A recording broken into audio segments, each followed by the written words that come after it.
Hey everyone, Shadow Rockets here, and it has been a very long time since I made a video, and I am so sorry about that. I got so caught up with grad school and research, being a teacher's assistant, so I've had to grade papers.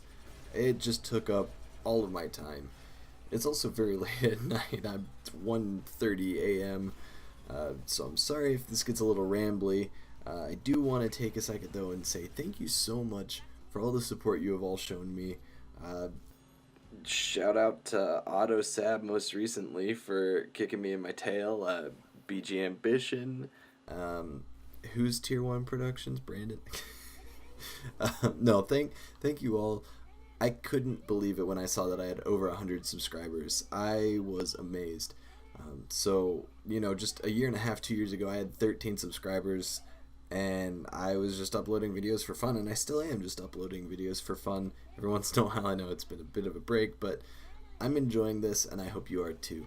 So without further ado, let's get right into Precursor Technology.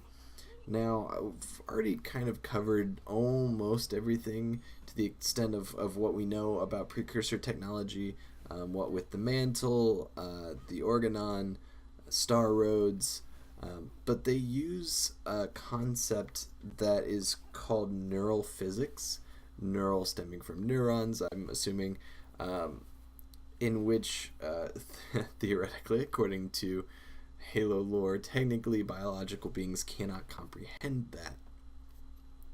But to kind of get into their mindset, neural physics is kind of a concept of everything is alive in the universe itself is alive, but that in itself is what we can't understand. So how is it alive? Is it a living being, like a creature, and we're living inside of it? No, not quite.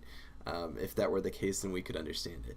But I like to think of it as a type of a fluid sense, kind of stemming from our idea of conservation of energy and whatnot, which has been explaining a lot of things recently. Thank goodness. Climate change is a thing. I want to go on record of saying that. But anyway, no, but the precursors were able to understand, essentially, the gist of it is, if they did X, then Y would happen. So if they made one thing, the universe would have to react in a certain way. And like I said, that's kind of the idea behind conservation of energy. Energy must always be conserved, so something must happen if something else happens. Now, mass and energy are tied together. Most of you know the famous equation E equals mc squared, that is tying together energy and mass with the speed of light. Now, again, this is all just speculation because we can't comprehend what they meant by the universe is alive.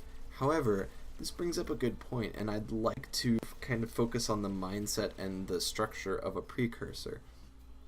Now, the precursor turned themselves into a biological dust and became the flood via corruption of this dust, which leads me to believe they were biological beings, but they considered themselves above that. They reached transcendence, and that's kind of believable. I mean, they reached that, that's a fact. And so, I guess there's a level where you become so knowledgeable, so omnipotent almost, not really omnipotent, but so well aware of your surroundings and how everything works, that I guess you can't consider yourself a standard organism or standard life form.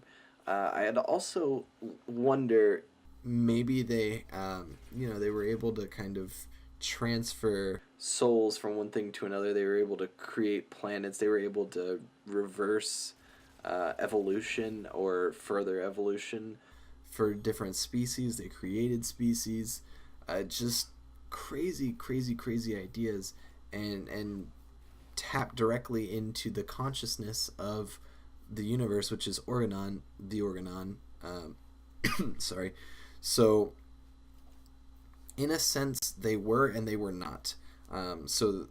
Think of it as maybe they were able to see and live and exist in more dimensions than we are able to see.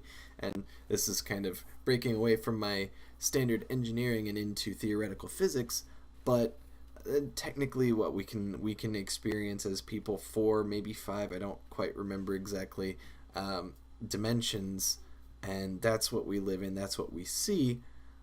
But theoretically there's 9 and maybe up to 12 dimensions. I don't know if that number has increased since I took those courses. That was in my undergrad, but that's kind of where we're at. And how my professors explained these multiple dimensions, you wouldn't be able to see them. They exist, they're all around us, but we can't interpret them, we can't comprehend them.